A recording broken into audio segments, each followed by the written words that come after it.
وہ قرآن پاک حفظ کرنا ہے اپنی استطاعت کے مطابق، اپنی عمر کو دیکھ کے، اپنی سہولت کو دیکھ کے۔ یہ ضروری نہیں ہے کہ پورا ہی قرآن پاک حفظ ہو جائے، پوری بخاری حفظ ہو جائے، ساری دعائیں حفظ ہو جائیں۔ اسلاف میں کیا، امام بخاری کی آپ ہسٹری پڑھیں تو انہوں نے تو اس طرح حفظ کیا کہ عقل دھنگ رہ جاتی ہے۔ کسی کو بھی آپ اسلاف میں پڑھ لیں، جتنے ہمارے قرا گزرے ہیں، عالم گزرے ہیں، لیکن مایوس نہیں ہونا کہ ہم اب کیا کریں۔ جس دور سے ہم گزر رہے ہیں، دور کو بھی بلیم نہیں کرتے، جو ہم نے اپنی لائف سٹائل بنا لیا ہے اس کے اندر رہ کے کیا ہم قرآن نہیں پڑھ سکتے؟ تو ہم بالکل پڑھ سکتے ہیں۔ جیسے کہ ابھی میں ذکر کر رہی تھی کہ روزانہ کی ایک آیت، ہماری جو واٹس ایپ پہ ہیں، ایک گروپ کے 5 رکوع حفظ ہو چکے ہیں، ایک گروپ کے 4 رکوع حفظ ہو چکے ہیں، اور جو ہمارا یہاں سیٹ اپ ہے وہاں 7 رکوع حفظ ہو گئے سورۃ بقرہ کی۔ اور ایک وقت تھا کہ ہم کہتے تھے کہ ہم حفظ کر سکیں گے، اور اب ماشاءاللہ بغیر کسی غلطی کے، کیونکہ جب آپ آرام سے کرتے ہیں نا، تحمل سے، تو پھر غلطی نہیں ہوتی۔ اور جب آپ کو ہوتا ہے نا، جیسے ہمیں بچپن میں حفظ کرایا جائے تو پھر وہ سر پہ سوار ہوتا ہے بچوں کی کہ قرآن حفظ ہو تو مدرسے سے جان چھوٹے، تو اس میں غلطی کا بہت احتمال ہوتا ہے۔ ہم یہ بھی دیکھیں گے کہ کون سا قرآن جنت میں لے جائے گا، وہ بھی آپ دیکھیں گے۔ اس کے ساتھ اسی لیے ترجمے کا بھی رکھا گیا تاکہ آپ کو پتا ہو۔ ایک تو ترجمہ بتاتا ہے کہ اگلی آیت کیا ہے، آپ اس سے اگلی آیت پہ نہیں جاتے کیونکہ آپ کو پتا ہوتا نہیں اس کے بعد تو واقعے میں یہ تھا، جبکہ جنہوں نے صرف حفظ کیا ہوتا ہے وہ چھلانگ مار کے آگے چلے جاتے ہیں۔ ہم کہتے ہیں آپ 2 لائنیں چھوڑ گئے، پیچھے آئیں، 2 آیتوں سے پیچھے آئیں، لیکن جو ترجمے کے ساتھ کر رہا ہے نا، وہ کبھی آیت چھوڑ کے آگے نہیں جائے گا۔ یہ چیز بھی ذہن میں رکھنی ہے۔ حضرت عبداللہ بن عمر رضی اللہ عنہ فرماتے ہیں، نبی کریم صلی اللہ علیہ وسلم نے فرمایا، صاحب قرآن سے کہا جائے گا قرآن پڑھو اور درجات پر چڑھتے جاؤ، اور اس طرح ٹھہر ٹھہر کر پڑھو جس طرح تم دنیا میں پڑھا کرتے تھے۔ آپ کا ٹھکانہ اس آیت کے آخر میں ہوگا جہاں آپ رکیں گے۔ اسی لیے نیت کیا ہے کہ پورا قرآن حفظ کرنا ہے، اور انشاءاللہ جو باقی زندگی بچی ہے اس میں حفظ کرتے رہنا ہے۔ ہم نے جو کر چکے ہیں اس کو دہراتے رہنا ہے، اور اس کا طریقہ ہم نے سیکھا ہوا ہے کہ نماز کی ان رکعات میں جب آپ کو کوئی اور کام نہ ہو، کیونکہ حقوق العباد جو ہیں وہ زیادہ ضروری ہے، اسی لیے فرض نماز کو بھی جماعت کے ساتھ اور گھر میں بھی شارٹ یا مختصر کرنے کے لیے کہا گیا، لمبی صورتیں نہیں ملانے کے لیے کہا گیا۔ بچہ رو پڑتا ہے، بوڑھا کچھ چیز مانگ بیٹھتا ہے، بیل بج جاتی ہے، 100 کام ہوتے ہیں، لیکن جیسے فجر کی نماز ہے یا عشاء کی، آپ تھوڑا آرام سے آخر میں پڑھیں، اور اللہ آپ سب کو توفیق دے تہجد پڑھنے کی۔ کوئی مشکل نہیں ہے، بڑھاپے کی یہ نماز نہیں ہے، بڑھاپے میں تو رکھتے بھی یاد نہیں رہتی، اور بڑھاپے میں تو بلکہ اٹھا بھی نہیں جاتا۔ کتنے بزرگ میں نے کہا فجر نہیں پڑھتے، باقی نمازیں پڑھتے ہیں، کہ بیٹا جو دوائیاں ڈاکٹر نے دی ہوئی ہیں نا وہ کھاتے ہیں، وہ ہوش ہی نہیں رہتی۔ اب ان کو کیا کہ ہم یہ بھی نہیں کہہ سکتے ہاں آپ نہ پڑھیں، اور کہیں پڑھیں تو پڑھ نہیں سکتے۔ تو جوانی کی سب سے خوبصورت عمر ہوتی ہے جس میں نہ کوئی میڈیسن کھانی ہوتی ہے نہ کچھ، تو تہجد میں اٹھیں بہترین ہے، 2 پڑھیں، 4 تہجد پڑھیں، 6 پڑھیں، اور اس میں بھی میں آپ کو فضیلت بتاؤں گی۔ ابھی صرف بتا رہی ہوں کہ حفظ کو یاد کیسے رکھنا ہے، ٹھیک ہے۔ اب حدیث میں آپ لفظ دیکھتے ہیں، ابو داؤد کی روایت اور ترمذی میں بھی آپ کو ملتی ہے صاحب قرآن۔ اس سے مراد کیا ہے؟ اس سے مراد وہ شخص ہے جو قرآن کریم کے ساتھ پوری توجہ، پورے اہتمام کے ساتھ وابستہ رہتا ہو۔ یہ نہیں کہ کب کر لیں گے، رہ گیا تو خیر ہے، ہم لائٹلی لیتے ہیں نا قرآن کو، باقی کوئی چیز رہ جائے تو ہمیں بڑی فکر ہوتی ہے۔ دنیا کے معاملوں میں جائیں آپ، کوئی چیز نہیں رہ جاتی۔ قرآن کا کہتے ہیں نہ بھی ہوا تو خیر ہے، توجہ سے کرنا ہے، اہتمام کے ساتھ کرنا ہے، اور حفظ اور تلاوت خوبصورتی کے ساتھ، قرات کے ساتھ، اور غور و فکر کے ساتھ، ٹھیک ہے۔ ایک ایک لفظ میں آپ جو پڑھ رہے ہیں، آپ جانتے ہیں کہ کوزے میں دریا بند ہے، ایک لفظ کو بولنے کے لیے عمریں چاہیے، اور وہ بھی ہم اپنی بساط، ہم کس قابل ہیں، علماء نے اپنی بساط کے مطابق کوشش تو کی ہے، لیکن قرآن کے ایک لفظ کی بھی پوری تفسیر نہیں ہو سکتی، کیونکہ اس کے اندر جو مخفی چھپے ہوئے رموز ہیں نا، جو اس کے اندر چھپے ہوئے اسرار ہیں، وہ میرا رب ہی جانتا ہے. رہتی دنیا تک اس کی تفسیریں ہوتی رہیں گی. غور و فکر کرنا ہے اور پھر عمل بھی کرنا ہے. یہ وہ حافظ قرآن نہیں ہے جو عمل نہیں کرتا. وہ حافظ قرآن نہیں ہے جو قرآن حفظ کر کے اس کے بعد دماغ تک ہی رہتا ہے, دل تک نہیں اترتا. کیونکہ نبی کریم صلی اللہ علیہ وسلم نے فرمایا تھا قرب قیامت میں ایسے قرہ بھی ہوں گے جن کا قرآن ان کے حلق سے دل میں نہیں جائے گا. اللہ تعالی ہم سب کو عمل کی توفیق دے. نبی کریم صلی اللہ علیہ وسلم کا ارشاد مبارک ہے, لوگوں کو وہ شخص نماز پڑھائے جو ان میں سب سے بڑا کتاب اللہ کا قاری ہو. نماز پڑھانے کا حق بھی اسی کو ہے جس نے قرآن کو حفظ کیا ہو. پورا نہیں تو 30واں پارہ, کچھ صورتیں, لیکن نیت یہ ہو کہ انشاءاللہ میں اس قرآن کو پورا حفظ کروں گا. جب ایک ہم پی ایچ ڈی کرتے ہیں یا ہم میڈیکل کے شعبے میں جاتے ہیں تو میں حیران ہو جاتی ہوں کہ اتنی موٹی موٹی کتابیں حفظ, اور کس طرح وہ میڈیسن لکھتے ہیں اور ان کو پتہ ہوتا ہے کس مرض میں کون سی میڈیسن. اور ایک نہیں, کتاب کھول کے دیکھتے ہیں. نہیں, میں جب ان کو دیکھتی ہوں نا تو میں کہتی ہوں یہ حجت تمام ہے نا ہمارے لیے. اللہ نے دماغ کو بہت مضبوط بنایا, اس کا استعمال آپ نے خود کرنا ہے نا. ہر کام میں تیز ہے. اس عمر میں, مجھ سے بھی بڑی عمر میں, میری عمر میں بھی ہم نے موبائل کی ایک ایک چیز سیکھ ڈالی. تو اس کا مطلب ہم قرآن بھی سیکھ سکتے ہیں.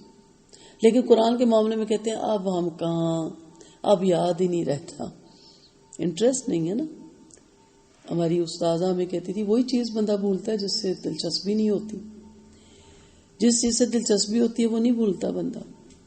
ٹھیک ہے, بچے کو پتا ہوتا ہے گھر میں کہاں جا کے میں نے کیا کرنا. اسکول سے آتی بیگ پھینکتا سب سے پہلے اسی چیز کو ہاتھ ڈالتا ہے. ہمیں بھی پتا ہوتا ہے. قرآن کے ساتھ ہمارا مسئلہ کیا ہے کہ ہمیں اس سے نعوذ باللہ دلچسپی نہیں ہے. تو دلچسپی لینی ہے. ٹھیک ہے, اس حدیث سے قرآن حفظ کرنے کی فضیلت معلوم ہوتی ہے. حافظ قرآن کی بھی فضیلت معلوم ہوتی ہے. لیکن شرط ہمیں کیا پتہ چلتی ہے کہ اللہ تعالیٰ کی رضا جوئی کے لیے قرآن حفظ کیا جائے, دنیا یا دھرم دینار کے لیے اس کو حاصل نہ کیا جائے. آج کے دور میں بڑا المیہ ہو گیا کہ ہر کوئی فیس کے چکر میں ہے. متفق علماء قرآن پڑھانے کی اجرت کو حرام قرار دیتے ہیں. اسلاف میں ہمارے جتنے قرآ تھے, جتنے حافظ تھے, جتنے عالم تھے, ان کا ذریعہ معاش الگ تھا. کوئی بڑھائی تھا, کوئی درزی تھا, کوئی تاجر تھا, اور علم اپنی جگہ تھا. علم کو وہ الگ ٹائم دیتے تھے اور اپنے کاروبار کو الگ. پھر ایسے حالات ہمارے پیش ہوئے, ایک الگ کبھی آپ کو تفصیل سے بتاؤں گی. کرتے کرتے ایسا جال بچھایا گیا کہ اس کو دنیا سے الگ کر دیا گیا, دین کو. اور پھر اس کے بعد ایسا ہوا کہ ہمارے معاشرے کا مفلوج طبقہ اس میں داخلہ لینے لگ گیا. ہر نبینہ کو نہیں ہم کہتے ہیں حافظہ, ہم معذور طبقے کو اس میں ڈالنے لگ گئے کہ ان کی روزی روٹی چلے, مدرسے سے کھانا مل جائے, اور اپنے قابل اور ذہین طبقے کو ہم دنیا میں ڈالنے لگ گئے کہ ہماری روزی روٹی چلے. ٹھیک ہے, تو اصل چیز یہ ہے کہ قابل لوگ اس کی طرف آئیں, جنہیں لالچ نہ ہو, جو اس لیے حفظ نہ کریں کہ میں پیسے کماؤں گا اس سے. اگر حفظ قرآن سے غرض اللہ کی رضا نہ ہو بلکہ دنیا اور اس کا مال اور متاع ہو تو پھر اس کے لیے وعید ہے. آپ صلی اللہ علیہ وسلم نے فرمایا میری امت کے اکثر منافق قاری حضرات ہوں گے. اللہ تعالیٰ ہم سب کو اس بچائے, کیونکہ صرف پیسہ ہی نہیں ہوتا نا, شہرت چاہنا بھی ہوتا نا. بڑا اچھا لگتا ہے, داد دے کوئی, تعریف کرے کوئی, یہ چیزیں بھی آتی ہیں. ہاں ویسے یہ دنیا میں ملنے والی پہلی خوشخبری ہے. نیک اچھا انسان, نیک نہ بھی ہو, خالی اچھے انسان کی بھی کتنی تعریف ہوتی ہے. لیکن آپ نے چاہا نہ ہو, آپ فوراً آپ کی کوئی تعریف کرے, آپ کے اللہ تعالیٰ کہیں کسی میرے دل کے کونے خدرے میں اگر کوئی خواہش تھی تو میں تجھ سے توبہ کرتی ہوں, میں نے یہ نہیں چاہا تھا, میں تیری رضا کے لیے کر رہا تھا, یہ کر رہی تھی. ضرور اپنی نیت کو آپ نے دہرانا ہے. اب ہر شخص کو اپنے بارے میں سوچ لینا چاہیے کہ حفظ القرآن سے اس کا کیا مقصد ہے. اللہ کی رضامندی ہے یا لوگوں کی تعریف جانا ہے. ہر شخص کو آغاز عمل ہی میں اپنے عمل کی اصلاح کر لینی چاہیے کہ وہ کس ارادے سے یہ عمل کرنا چاہتا ہے, اور اپنی نیت کو اللہ کے لیے خالص کر لے. یہی وجہ ہے فرق ہے دو بندوں کے سیکھنے میں. جیسے کہتے ہیں نا کوئلے کی کان سے ہیرا کوئی نکلتا ہے باقی کوئلے. مسئلہ کیا ہوتا ہے کہ جو اللہ کی رضا، اس کی خوشنودی، اس کی جنت، اس کے دیدار کے لیے سیکھتا ہے وہ عمل کرتا چلا جاتا ہے. اور جو دنیا داری یا دنیا کے لیے یا ٹائم پاس کرنے کے لیے، شہرت کے لیے یا مال متاع حاصل کرنے کے لیے وہ لبادہ تو اوڑھ لیتا ہے لیکن اس کے دل میں کچھ نہیں ہوتا، اور وہ پھر اسلام کے لیے فتنہ بنتا ہے اور اس کے فتنے سے پھر سارا اسلام بدنام ہوتا ہے. تو نیت خالص ہونی چاہیے کہ میں جو کچھ بھی حفظ کر رہی ہوں اس لیے نہیں کہ میں اپنے 4 بندوں کو جا کے کہوں مجھے تو یہ بھی حفظ ہے، آپ کو نہیں حفظ، آپ سے اتنا بھی نہیں ہوتا. ہم یہ کہتے ہیں نا حفظ کیا ہے، بس اللہ کے ساتھ معاملہ رکھیں. نماز میں بہت انجوائے کریں گے جب آپ رکوع دہرائیں گے کہ چلے میں بھی ان لوگوں کو میں شامل ہوں جو اب تھوڑا سا قرات کرنا جانتی ہیں. اس عمل کی توفیق اسی کو ملتی ہے، نیت خالص کرنے والوں کو، جس کی اللہ تعالیٰ توفیق کے ساتھ مدد کرے اور اپنی رحمت کے ساتھ تائید و نصرت کرے. اس لیے اس سے توفیق مانگتے رہنا چاہیے، اس کی مدد مانگتے رہنا چاہیے، اور جس کی حفاظت اور حمایت کا وہ متولی ہو جائے اور بندے کی دل کی بصیرت کی آنکھ کھول دے. یعنی دنیا لایانی ہو جائے، بے معنی ہو جائے، دل کی آنکھ سے آخرت یہیں نظر آنے لگ جائے، اللہ کا دیدار سامنے ہو، اللہ کی رضا سامنے ہو. یہ ضرور مانگا کریں کہ اللہ میرے دل کا اندھا پن دور کر، میرے دل کے روگ سے مجھے بچا. کیونکہ یہ فی قلوب مرض میں ہم نے پڑھی تھی نا تفسیر، یہ وہی سارے مرض ہیں، دل کا اندھا پن، یہی دل کی بیماریاں، پھر بغض، کینہ، حسد اور ڈپریشن اور پھر فرسٹریشن اور پھر بلڈ پریشر اور پھر ہارٹ اٹیک اور فالج اور پتہ نہیں کہاں کہاں تک لے کے چلی جاتی ہیں. تو دل کے اندھے پن سے پناہ مانگا کریں. قرآن میں آتا ہے کہ آنکھیں اندھی نہیں ہوتی، دل اندھے ہوتے ہیں. اس کی تفسیر کبھی پڑھیں گے. اور حشر کے میدان میں بھی جب ایسے لوگوں کو اندھا اٹھایا جائے گا تو کہیں گے اللہ دنیا میں تو ہماری آنکھیں تھی، اللہ کہے گا تم میرے ذکر سے اندھے بنے رہے، آج میں نے تمہیں یہاں پہ اندھا اٹھایا. اور کتاب اللہ پہ مکمل طور پر تدبر کریں اور اس کی آیات کا کامل طور پہ تفکر کریں اور نبی کریم صلی اللہ علیہ وسلم کی سنتوں پہ غور کریں اور آپ صلی اللہ علیہ وسلم نے جو احکامات دیے ان کا پورا پورا اتباع کریں. پھر قرآن حفظ کرنا یا کوئی صورتیں حفظ کی ہیں جیسے ہم حدیث حفظ کروا رہے ہیں بخاری کے گروپ میں، تب اس کا فائدہ بھی ہے. توفیق یافتہ شخص وہی ہے جو دارالعمل کے زمانے کو قلیل اور دارالجزا کے زمانے کو طویل سمجھے. ہم کیوں محنت کرتے ہیں اسکول، کالج، یونیورسٹیوں میں کہ بس چند مہینوں کی بات ہے، چند سالوں کی بات ہے، پھر مجھے ایک بہترین ڈگری ملے گی اور باقی لائف میری بڑی اچھی گزرے گی، مجھے ایسی پوسٹ ملے گی کہ میں اس پوسٹ پہ بیٹھ کے پھر ساری زندگی ایش سے گزاروں گا. یہی ہماری سوچ ہوتی ہے.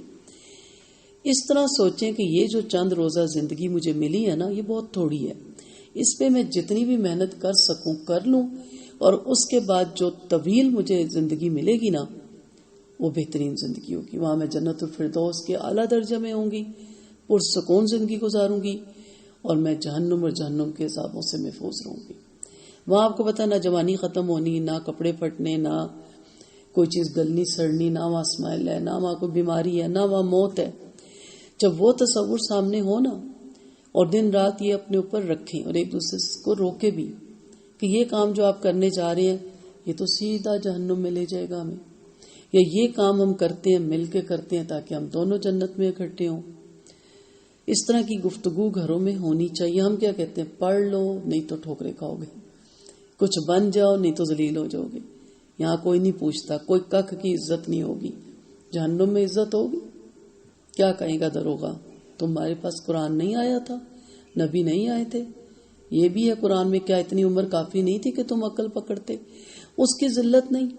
اور کیا کہیں گے کفار، تم تو مسلمان تھے.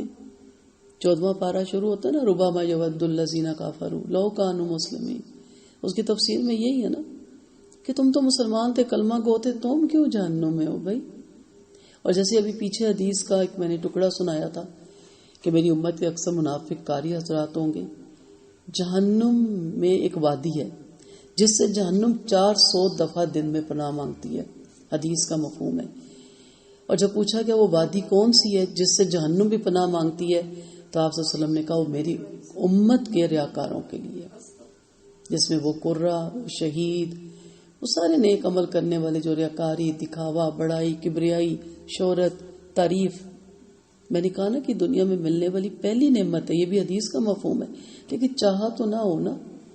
آج کل کیا ہو رہا ہے، آپ سب انٹرنیٹ پہ رہتے ہو، میڈیا کے ساتھ ان ٹچ ہو. جو نیکی کا کام ہے نا مووی بنا کے کرنا ہے. میں تو گھبرا گئی. جس نے بھی آغاز کرنا ہے نا، کوئی کمبل بانٹ رہا ہے، ساتھ ساتھ پیچھے والا مووی بنا رہا ہے. اللہ کے بندو، یہ نیکیاں تو پہلے کبھی نہیں دیکھی تھی ہم نے. کوئی ہمارا بڑا مرتا تھا تو لوگ آ کے کہتے تھے کہ جی اس نے میرا راشن لگایا ہوا تھا. بندہ منہ دیکھتا تھا، اس نے راشن کب لگایا تھا بھائی. کوئی کہتا تھا آپ کو نہیں پتا فلاں دفعہ میرے پہ قرضہ چڑھ گیا، اسے خاموشی سے اتار دیا، اور اس نے کہا بس خاموش ہو جاؤ، دینا ضروری نہیں ہے واپس. گھر والوں کو نہیں بتاتے تھے، بیوی بچوں کو نہیں سناتے تھے. ہم تو مووی بناتے ہیں. اب سوچیں کہ اس وادی میں جائیں گے، کوئی ایسی نیکی بھی تو کریں، بلکہ ساری نیکیاں ایسی کریں جس میں آپ اور رب ہو، تیسرا بندہ نہ ہو. وہ لوگ کدھر گئے جو لوگ بیواؤں کے دروازے پہ رکھ کھاتے تھے راشن؟ وہ کدھر گئے کہ پتہ چلتا تھا فیس دینے گئے تو آپ کے بچے کی تو سال کی ادا ہو گئی. آپ کو پتا ہوتا نا میرا غریب رشتہ دار ہے، میرا غریب پڑوسی ہے، آپ کو پتا ہوتا ہے کہ اسکول میں جاتا ہے، آپ اکیلے جائیں کہ جس بچے کی سال کی فیس لے لے، اور بتائیے گا مت کہ کس نے پے کی ہے. نہیں بتاتے. پھر وہ آپ کی نیکی میری رب کے ساتھ ہے. وہ کدھر گئے وہ لوگ؟ اب تو پہلے کیمرہ آن کریں، ٹھیک ہے. پہلے تھوڑا بہت ہوتا تھا اخبار میں چیک دینے سے پہلے تصویر کھنچتی تھی، اب تو مووی ساتھ ساتھ بنتی. اور بڑا یہ شوق بھی پیدا ہو گیا کہ میں نیکیاں کروں اور میری مووی بنے اور پھر فیس بک پہ چڑھا دی جائے. اس چیز سے بچیں، کیونکہ یہ اس وادی میں گرائے جانے والے لوگ ہیں جو نبی کریم صلی اللہ علیہ وسلم نے کہا میری امت کے ریاکاروں کے لیے ہوگی. تو توفیق اسی کو ملتی ہے جو اس دنیا کو دارالعمل سمجھے اور تھوڑا وقت سمجھے، اور اس زندگی کو دارالجزا سمجھے، اور ایک ایک لمحے کو قیمتی جانے. جیسے اسٹوڈنٹس اپنا وقت نہیں ضائع کرتے نا، ایک ایک لمحے کو، اور ہر فضیلت کو حاصل کرنے کی بھرپور کوشش کرے، کیونکہ جو لمحہ بیت گیا پھر اس کی تلافی کی کوئی ضرورت نہیں ہے. اگر انسان اس حدیث پہ ایسے غور و فکر کرے جیسے غور و فکر کرنے کا حق ہے، تو پھر وہ حافظ قرآن میں یا حفظ قرآن میں تاخیر نہیں کرے گا بلکہ جلدی کرے گا. حضرت عائشہ رضی اللہ عنہا فرماتی ہے کہ آپ صلی اللہ علیہ وسلم نے فرمایا جو شخص قرآن پڑھتا ہے اور وہ اس کو یاد کرتا ہے وہ ان فرشتوں کے ساتھ ہوگا جو اعمال لکھنے والے اور نیک اور معزز ہیں. اور جو شخص قرآن پڑھتا ہے اور اس کی خبر گیری کرتا ہے اور وہ اس پر مشکل ہوتا ہے تو اس کے لیے دوہرا اجر ہے. یعنی اٹک اٹک کے پڑھنے والے کے لیے اللہ نے دوہرا اجر و ثواب رکھا، کیونکہ جو قرآن میں ماہر ہوتا ہے وہ اجر میں اس سے ویسے ہی آگے ہوتا ہے، افضل بھی ہوتا ہے. اور وہ ان فرشتوں کے ساتھ بھی ہوگا جس کا پہلے ذکر ہوا کہ مقرب فرشتوں کی صف میں شامل ہے. اس کا تو اعزاز گھٹ ہی نہیں نہ سکتا، کیونکہ وہ جتنوں کو پڑھاتا ہے، دیا سے دیا جلاتا ہے، چراغ سے چراغ جلاتا ہے، رہتی دنیا تک اس کا علم پھیلتا رہے گا. اب اٹکنے والا کہ میں کیا کروں، میں تو خود نہیں پڑھ پا رہا، ڈسارٹ ہو جاتا نا بندہ. اللہ نے اس کو ڈسارٹ نہیں ہونے دیا، کہا کہ جو اٹکتا ہے نا اس کو دوہرا اجر ہے، ایک سیکھنے کا ایک اٹکنے کا. اور پریشان ہو رہا ہے کہ مجھ سے قرآن کیوں نہیں پڑھا جا رہا، تو اسے کہا گیا کہ چھوڑنا نہیں ہے، پڑھتے رہنا ہے. تو کیسا خوش نصیب ہے وہ لوگ جو اللہ رب العالمین کے کلام کی کثرت سے تلاوت کرنے والے ہیں اور اس کی آیات اور صورتوں کو حفظ کرنے والے ہیں. جنت میں ان کے درجات بلند ہوں گے اور ان کے رب کے پاس ان کی نیکیاں بہت زیادہ اور بڑھنے والی ہوں گی. اب دیکھیں بعض دفعہ مال نہیں ہوتا، ہم صدقہ خیرات میں پیچھے رہ سکتے ہیں، بہت صحت نہیں ہوتی ہم نوافل میں پیچھے رہ سکتے ہیں، اللہ نہ کرے. بہت سے ایسے کام ہے، سوشل ورک ہے، خواتین کو پرمیشن نہیں ہوتی اور جانا بھی نہیں چاہیے نہ محرموں میں.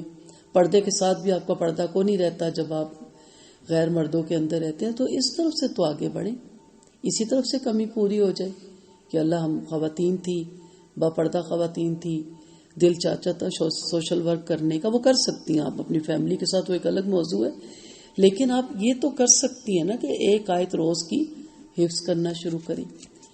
اور ہمارے بعض گروپوں میں تو ہفتے میں صرف 2 آیتیں ہم کرا رہے ہیں، اور اب ایک جو نیا گروپ ہے ایک حدیث ہفتے میں کرا رہے ہیں کہ کچھ بیمار ہیں، کچھ بزرگ ہیں، کچھ جاب والی ہیں، کچھ بچوں والی ہیں، کچھ جوائنٹ فیملی سسٹم ہے، اس میں بہت زیادہ گھر میں کام ہوتا ہے، ان کو سامنے رکھتے ہوئے اصل یہ ہے کہ سٹارٹ لے لیں حفظ کا، شروع کرتے اللہ کا نام لے کے.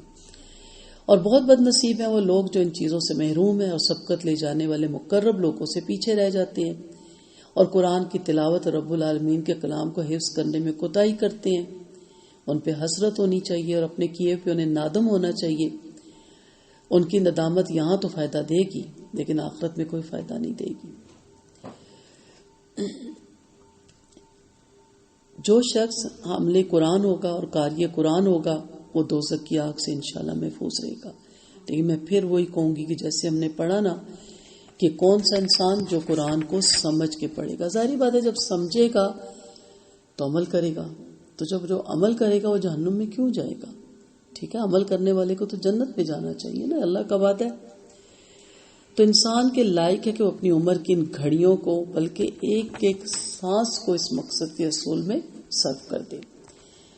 اب اگر ہم گنگناتے ہیں، جب بور ہوتے ہیں کوئی غزل، تو جب قرآن حفظ کر لیتے ہیں نا تو پھر قرآن بندہ کہتا ہے چلو جتنی دیر کوکنگ کر رہی ہوں ذرا دہرا لوں، پھر اٹکتا ہے بندہ ایک دم وہیں ہانڈی چھوڑتا ہے، جا کے قرآن کھولتا ہے. اور ہم نے جب یہ کورس کیا تھا تو کچن میں ہم 7 قرآن رکھتے تھے، کوئی منع نہیں، اسی وقت کھول کے دیکھ لیتے تھے، پھر شروع کر دیتے تھے کام. الفاظ میں نے یاد کرنے ہوتے تھے، کسی شادی پہ جانا، فوتگی پہ جانا، گاڑی میں یاد کرتے رہتے تھے، وہاں اترنا ہے گاڑی میں رکھ کے چلے جانا، واپس آنا ہے سفر میں پھر یاد کرنا ہے. تو کتنا مزے کا ہو جاتا ہے. فرشتے ہر وقت آپ کے ساتھ رہتے ہیں کیونکہ جہاں قرآن پڑھا جاتا ہے فرشتے ہر وقت اس بندے کے ساتھ رہتے ہیں. حضرت ابو ہریرہ رضی اللہ عنہ فرماتے ہیں کہ آپ صلی اللہ علیہ وسلم نے فرمایا قیامت کے روز قرآن آئے گا اور کہے گا کہ اے پروردگار اسے جوڑا پہنا دے. چنانچہ اس قاری قرآن کو عزت کا تاج پہنایا جائے گا. پھر وہ کہے گا اے میرے رب مزید نوازیے، چنانچہ اسے عزت کا جوڑا پہنایا جائے گا. پھر کہا جائے گا اے میرے رب اس سے راضی بھی ہو جائیے، چنانچہ پروردگار اس سے راضی ہو جائیں گے. پھر اس سے کہا جائے گا کہ پڑھتا جا اور منزلیں طے کرتا جا، اور ہر آیت کے بدلے میں ایک نیکی بڑھائی جائے گی انشاءاللہ. تو ایک ایک لفظ پہ 10 نیکیوں کا ثواب ہے. آپ تو اچھی طرح جانتی ہیں، میں بار بار نہیں اب دہراؤں گی. تو آیت تو بہت بڑی ہوتی ہے، تو ایک لفظ پہ اگر ایک حرف پہ 10 نیکیوں کا ثواب ہے. ایک آیت کی کاؤنٹنگ کر کے دیکھیں، آپ حیران ہو جائیں گے. کوئی بھی اتنا آپ کو پروفٹ، کوئی بھی اتنا آپ کو انعام نہیں دے سکتا جتنا میرا رب دیتا ہے. اس حدیث سے بھی پتہ چلتا ہے کہ حافظ قرآن کے لیے بہت سے اعزازات ہیں، اور وہ انعامات ہیں کہ اسے عزت اور کرامت کا تاج پہنایا جائے گا اور عزت اور کرامت کا لباس پہنایا جائے گا، اور اللہ تعالیٰ اس سے راضی ہوں گے، اور اللہ تعالیٰ کی رضا سب سے عظیم انعام ہے. اور پھر یہ آیت کے بدلے میں اسے نیکی بھی ملے گی، اور جنت میں آیات قرآنی کی تعداد کے بقدر ملنے والے بلند درجات اس کے علاوہ ہیں. پھر بھی کتنے ہم غافل ہیں کہ ایک آیت پہ اتنا اعزاز ہے. میں نے کہا نا کہ ہم پورا حفظ کر سکتے ہیں نہیں، یہ میرا رب جانتا ہے، لیکن 80 سال کا انسان بھی حفظ کر سکتا ہے. یہ دل سے پہلے نکال دیں میں اس عمر میں کیسے حفظ کروں. اور دوسرا یہ کہ ہم نے نیت کر لینی ہے، ہمیں نہیں پتا اگلا لمحہ بھی ہمارے پاس ہے کہ نہیں. نیت کا بھی تو بہت اجر ہے نا. دعا بھی کرنا ہے اللہ اتنی زندگی غفلت میں گزری، اب اتنی عمر دے کہ ہم کچھ تو یاد کر سکیں. نیت یہی ہونی چاہیے. باقی میرا رب جب بلائے، اور جو تیاری کر کے رکھتے ہیں انہیں کوئی فکر نہیں ہوتی جب بھی بلا لے، کیونکہ ان کے لیے تو یہ دنیا ویسی قید خان ہے. تو معلوم ہوا کہ اللہ تعالیٰ نے عمل کرنے والے، یہ یاد رکھیے گا میں بار بار عمل کرنے والے کیوں کہہ رہی ہوں کہ بے عمل یہودیوں نے بھی بڑا قرآن حفظ کیا ہوا، آپ کو پتہ ہے. جتنا وہ ریسرچ کر رہے ہیں نا قرآن پہ، میں آپ تو کر ہی نہیں سکتے. اور جیسے میں نے بتایا تھا اپنی استاذہ کا ایک واقعہ کہ وہ لائبریری میں جاتی تھی جب وہ PhD کر رہی تھی اس میں احادیث میں، تو صبح جاتی تھی تو ایک پہلے ہی نوجوان بیٹھا ہوتا تھا جو تھیسس لکھ رہا ہوتا تھا اور یہودی تھا. ایک دن وہ کہتی میرے دل میں آیا میں مسلمانوں کے لیٹ ہوتی ہوں، یہ یہودیوں کے پہلے آتا ہے، آج میں اس سے بھی پہلے آؤں گی. کہتی ہے میں فجر پڑھ کے منہ اندھیرے لائبریری پہنچی، وہ تھڑی پہ بیٹھا ہوا تھا لائبریری کے، تالا لگا ہوا تھا. کہتی میں سٹل اس کو دیکھتی رہ گئی. وہ کتنی ریسرچ کر رہی ہیں نا، کس قدر انہیں قرآن پورا حفظ ہے. ایسا حفظ نہیں ہمیں کرنا کہ مجھے ایک اعزاز مل جائے، میرے پاس سرٹیفکیٹ ہو، پڑھا ہو جی میں قرآن میں نے حفظ کیا ہوا ہے. چلنے پھرنے سے پتہ چلے نا. قاری قرآن نبی کریم صلی اللہ علیہ وسلم کے بارے میں جب حضرت عائشہ نے پوچھا آپ کے اخلاق، تو آپ نے کیا کہا؟ وہ چلتے پھرتے قرآن ہے. جو قرآن کہتا ہے وہ نظر آ رہا ہے. تو آپ کا اخلاق، آپ کے اعمال، آپ کا کردار، آپ کا لباس اس سے جھلکے نا. ایک ٹیچر کا سٹائل جھلکتا ہے نا، ہم کہتے ہیں لگتا ہے مس ہے. بڑے کہتے ہیں ڈاکٹر کا جھلکتا ہے، اس کا چلے لباس بھی پہنا ہوتا ہے کہ نہ بھی پہنا ہو تو کہتے ہیں لگتا ہے. آپ کہاں ہوتی ہیں؟ ایک دم ہم پوچھتے ہیں کہ اس کا سٹائل بتا رہا ہے کہ یہ کسی اچھے عہدے پہ ہے، اور یا پھر دوسرے سے پوچھتے ہیں کون ہے اگر اس سے سب مل رہے ہوں. ایک قرآن پڑھنے والا پڑھانے والا ہی نظر نہیں آتا، ہاں بد اخلاقی سے فوراً نظر آ جاتا ہے. یہ ہوتے ہیں قرآن پڑھانے والے، بد اخلاق، بد مزاج. کیوں؟ منہ پھٹ، غسیلے. یہ کچھ ہمارے نبی ایسے تھے نعوذ باللہ. درس دیتے ہوئے موبائل توڑ دو، چیخو پکارو، اچھلو کودو، کتاب قرآن کی ہاتھ پکڑ کے چھلانگے مارو. یہ نہیں ہے اسلام، یہ نہیں ہے ہمارا مذہب. آپ کے اندر سے جھلکے وہ سارے اخلاق. تو عمل کرنے والے حافظ قرآن کے لیے انعامات کا جو ذخیرہ تیار کر رکھا ہے نا، وہ کسی اور کے لیے نہیں ہے. چاہیے جنت، چاہیے نا، اور جنت کے سارے انعامات بھی چاہیے. کون کہتا نہ ملے؟ کیونکہ وہ جو انعامات ہیں وہ دنیا میں آپ کو مل ہی نہیں سکتے. تو پھر چاہنے کو تو مجھے بھی چاہیے.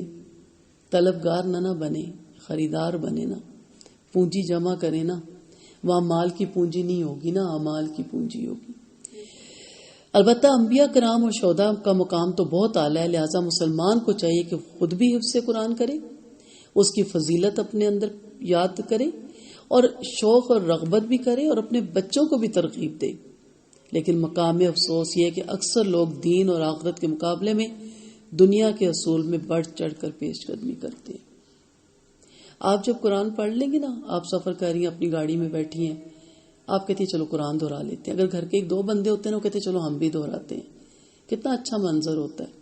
آپ اٹکتی ہیں، وہ کہتے ہیں نہیں یہاں آپ اٹکی ہیں، یہاں یہ تھا. وہ اٹکتی ہے، آپ اسے کہتے ہیں. فرشتے آپ کے ساتھ سفر کرنے لگ جاتے ہیں. دوسری صورت میں کیا ہوتا ہے؟ اچھے سے کوئی کیسٹ لگاؤ، بور ہو رہے ہیں، گانے چلاؤ، دوستوں والے کام.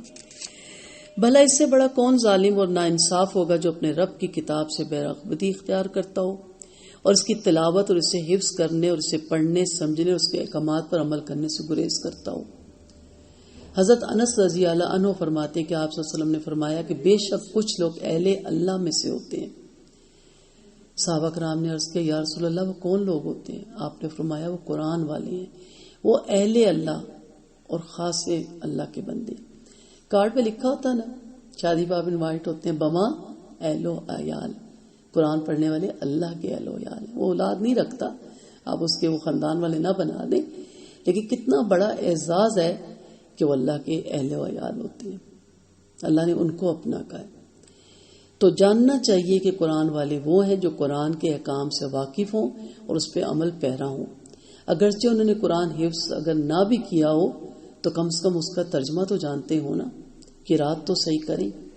اور اس پر اجر و ثواب اور بلندی درجات دلوں کے معاملے کے مطابق ہوگی. یعنی قرآن کی تلاوت اور ذکر اللہ کے وقت جس قدر خوف قلب، آنکھوں میں اشکباری اور جسم بدن کی کپکپاہٹ ہوگی، اس قدر اجر و ثواب اور درجات کی بلندی حاصل ہوگی. اب یہ زبردستی تو ہم نہیں کر سکتے. سٹارٹ میں میں نے کیا کہا تھا؟ بصائر مانگے، دل کے اندھے پن سے پناہ مانگے، پھر آتا ہے رونا، پھر اللہ کے ذکر سے، اس کے نام سے بھی رونا آتا ہے. جو شخص قرآن کریم حفظ تو کر لے لیکن اس کے معنی کو نہ سمجھے، اس کے احکامات پر عمل پیرا نہ ہو، وہ اہل اللہ میں شامل نہیں.